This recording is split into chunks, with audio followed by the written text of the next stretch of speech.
Ang kwento natin ngayon ay nag-umpisa o nagsimula dahil sa pagdadasal ng rosaryo. Kadalasan kapag nagdadasal ako nito, sa isip lamang. Kung baga wala akong dala na actual na rosaryo. Ngunit sa pagkakataon na yun, hindi ko alam kung bakit kinuha ko yung rosaryo dun sa altar namin. Meron akong sinasabihan na audio habang nagro-rosaryo. The fifth sorrowful mystery, Jesus dies on the cross. At tumatak sa akin ito. Then they crucified him. Jesus said to his mother, "Woman, this is your son." Then to the disciple he said, "This is your mother." Pagkakita nga ni Jesus sa kanyang ina at sa nakatayong alagad na kanyang iniibig, ay sinabi niya sa kanyang ina, "Babae, narito ang iyong anak." Nang magkagayoy, sinabi niya sa alagad, "Narito ang iyong ina." At buhat ng oras na iyon, ay tinanggap siya ng alagad sa kaniyang sariling tahanan. At dahil sa kinukup tayo ng ating Panginoong Hesukristo bilang kanyang mga kapatid, ay gayon na din dahil sa tagapagligtas nating si Hesukristo na naging ina natin ang mahal na Birheng Maria.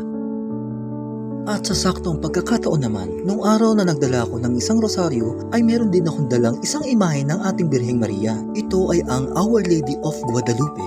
At saktong-sakto naman, meron dito nakalagay na merong patungkol sa inang Birheng Maria bilang ating ina. At sa di naman inaasang pagkakataon, saktong-sakto doon sa bus na sinakyan ko ay meron ding larawan ng ating mahal na Birheng Maria at meron dito nakalagay na I am your mother, na para bang magkakakonekta ang lahat ng mga pangyayaring ito. At papaano ba natin malalaman kung gaano tayo kamahal ng isang ina? Natandaan ko tuloy ang isang panalangin. Ito ay ang Memorare.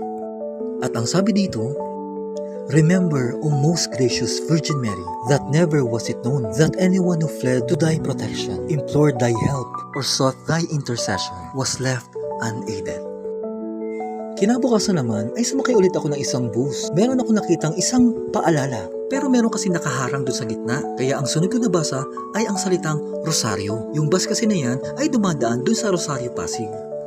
Sa personal reflection ko, ay para bang pinapaalalahanan tayo na magdasal ng rosaryo.